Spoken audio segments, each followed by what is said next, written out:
자, 6인의 마감 전략 시간입니다. 장마감 얼마 남지 않았는데요. 전문가들은 시장 어떻게 바라보고 있는지 확인해 보도록 하겠습니다. 먼저 3명 전문가의 의견입니다. 유진투자증권 잠실지점 우원명 부지점장입니다. 수급의 개선 없이는 상승의 한계가 있을 것으로 보고 있습니다. 일단 시장에 대해 관망 장세를 제시했습니다. SK증권 프렌즈클럽 윤종빈 센터장인데요. 지수가 61선에서는 지지가 될 것으로 예상을 하고 있습니다. 그 구간 내에서 업종 대표주를 분할 매수하자라는 전략 소개했고요.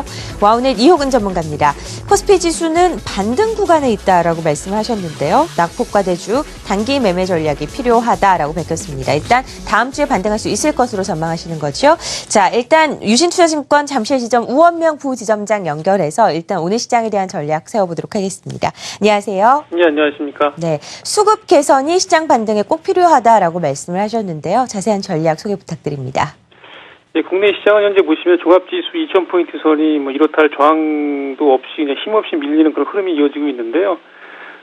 지난주에 2060포인트까지 상승한 이후에 이제 최근 들어서 일주일 내내 지금 하락세를 보이고 있기 때문에 단기적인 측면에서 본다면 이제 단기 하락에 따른 지수 반등은 다음 주 정도는 기대해 볼 만한 수준으로 접근한 것으로 판단이 됩니다. 하지만 반등이 나오더라도 일단 기술적인 수준 정도에 그칠 가능성이 커 보이는데요.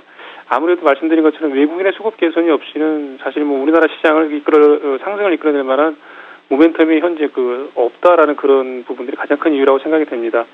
특히 이제 기관들 같은 경우는 계속적으로 매물을 내놓고 있고요.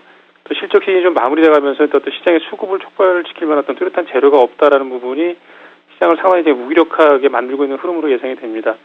그렇기 때문에 시장 접근과 관련해서는 역시 업종이나 종목에 따라서 단기적으로 낙폭이 상당히 확대됐을 경우에 이제 단기 매수 정도 차원의 접근이 필요할 것으로 보여집니다. 물론 단기적인 접근을 하더라도 역시 좀 실적 가시성이 높은 IT나 자동차 정도를 일단 업종 자체를 제한시킬 필요가 있다고 보여지고요. 아무래도 시장 분위기가 아직은 상당히 유동적인 그런 흐름이기 때문에 여전히 전체적으로 본다면 소극적인 참여가 좀 맞다라고 보여집니다.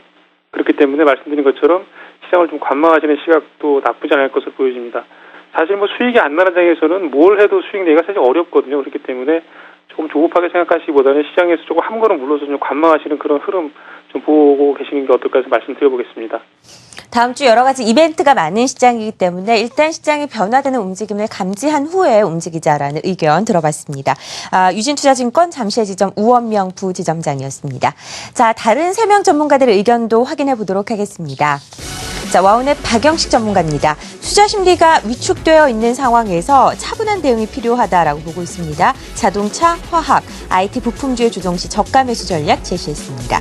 와우넷 김우신 전문가입니다. 투자 심리가 현재 바닥권이라고 보고 있습니다. 1989포인트 여전히 중기시장 지지선으로 잡고 계시고요. 공고 투자 비중 어제와 같습니다. 56% 제시했습니다. SK증권 안산지점 김동엽 부장입니다. 61선 비슷하죠. 1980포인트의 지지 여부를 확인할 필요가 있다라고 보고 있습니다. 지수 그리고 기간 조정이 다음 주까지 이어질 것 같다라고 예상을 하고 계십니다. 자, 와우넷 김우신 전문가 연결해 보겠습니다. 안녕하세요. 네, 안녕하십니까. 김우신입니다.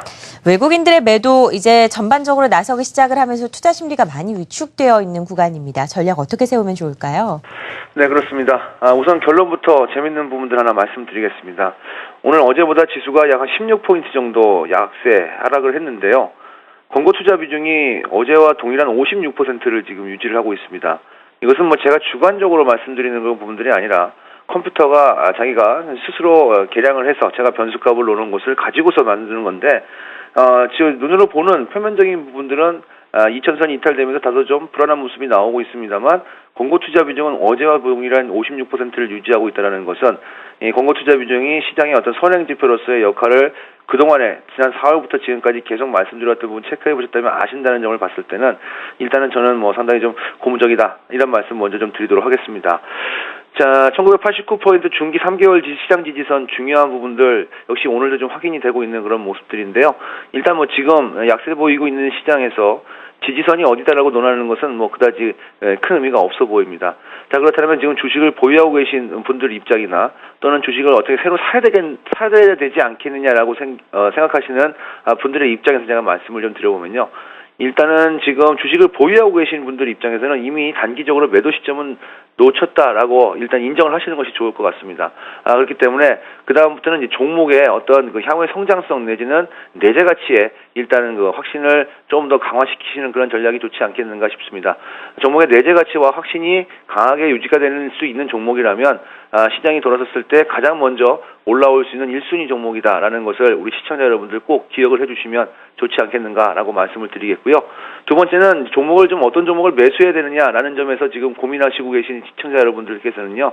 저는 뭐 늘 말씀드립니다만 이 압축 매매를 좀 하시는 것이 좋을 것 같습니다. 외국인과 기관이 동시에 순매수해주는 종목으로 압축이 좀 필요하고요.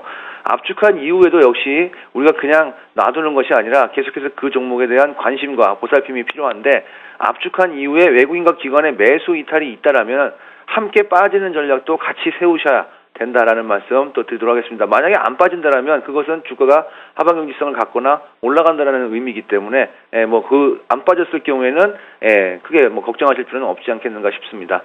자, 오늘도 어김없이 1시 반 기준으로 외국인과 기관이 동시에 순매수해주는 종목들 코스피 시장과 코스닥 시장 나누어서 역시 소개를 좀 해드리도록 하겠습니다.